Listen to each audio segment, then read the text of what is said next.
Lions TV, we are sponsored by Regal Elevators and Lifts Consultants Limited, a company that is owned and operated by a Millwall fan, just like every single one of the sponsors in and around my huge Harry Maguire slab head.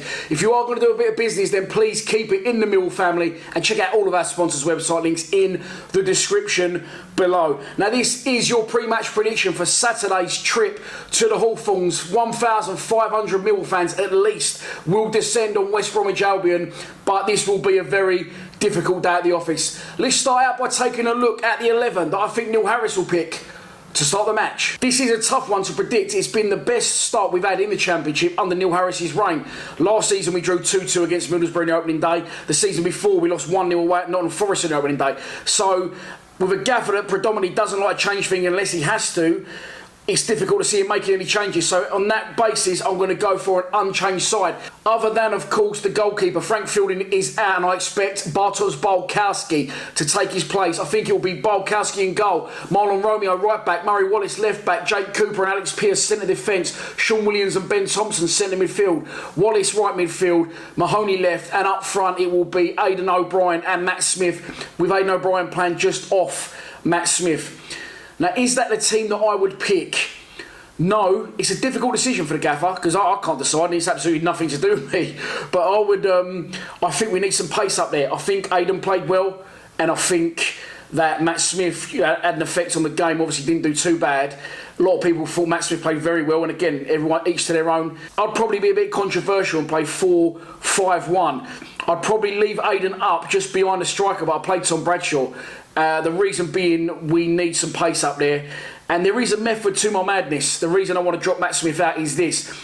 Last season we played 4-4-2 for a long time. It wasn't working. We looked like it was going to go down, and people were going mad. I don't know if people seem to have forgotten this. They was going mental that Harris wouldn't change it from 4-4-2. He finally changed it. He went to 4-5-1 with Gregory as a lone striker. And when we don't play a target man as a striker, we stop knocking these long balls. I covered it in a video the other day.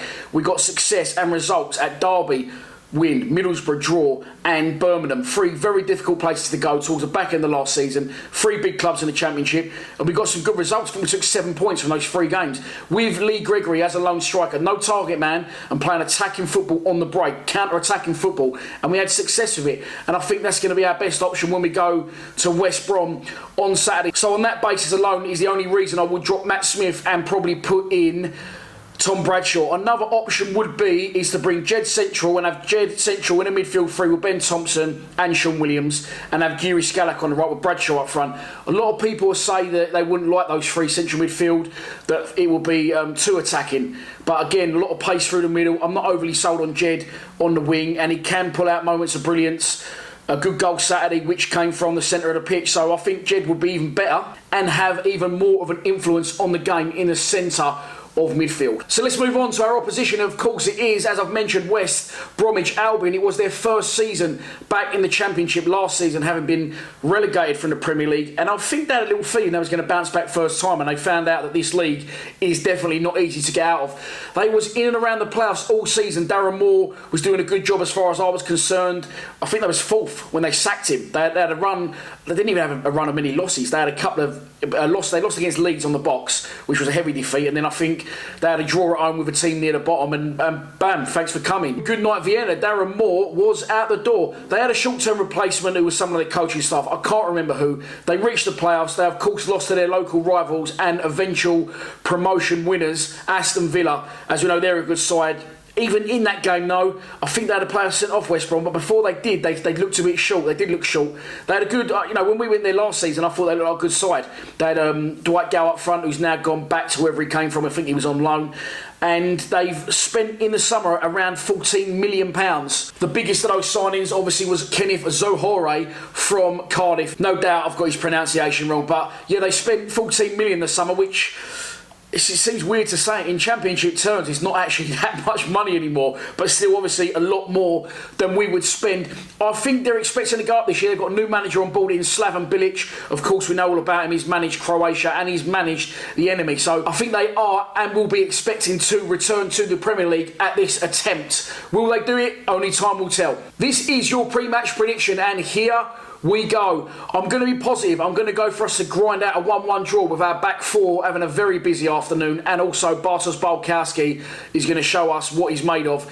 I think we're going to grind it out 1-1. I think we'll do a lot of defending. We'll concede a lot of possession to West Brom. I think there'll be a big level of expectancy from their fans, having won away on the first game of the season away at Nottingham Forest. Little old Millwall going up there. I think they're going to be expecting a result, and that could play against them, with their fans expecting the 3 points. As I said, over 1,500 Millwall fans will travel, so no doubt we'll have a good day. No doubt we will make it a great atmosphere, and hopefully we can come away from the baggies with a point.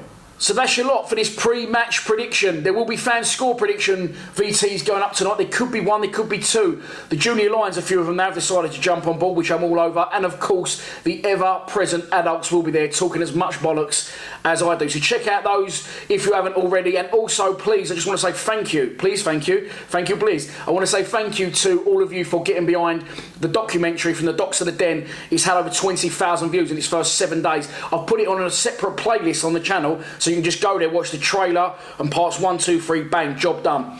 So, yeah, thanks a lot as always for your support, and I will see you at the Hawthorns on Saturday if you're going. Please subscribe to Lions TV. Come on, you Lions.